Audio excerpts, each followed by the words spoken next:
ബോധമാണ് വസ്തു. സത്യമറിയാവുന്ന ഒരാൾക്ക്, അതായത് സമയെ ആശ്രയിക്കുന്നയാൾക്ക് പ്രാണൻ ബ്രഹ്മം.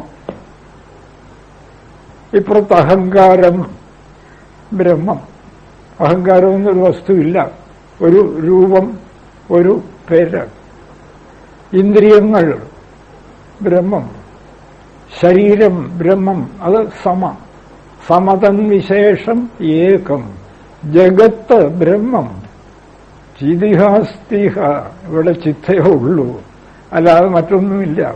നേരെ മറിച്ച് വിഷമയെ, അന്യയെ ആശ്രയിക്കുന്ന ആൾക്ക് പ്രാണൻ ബോധത്തിൽ നിന്ന് വരുന്നതാണെന്ന് പോലും അയാൾ ചിന്തിക്കുന്നില്ല.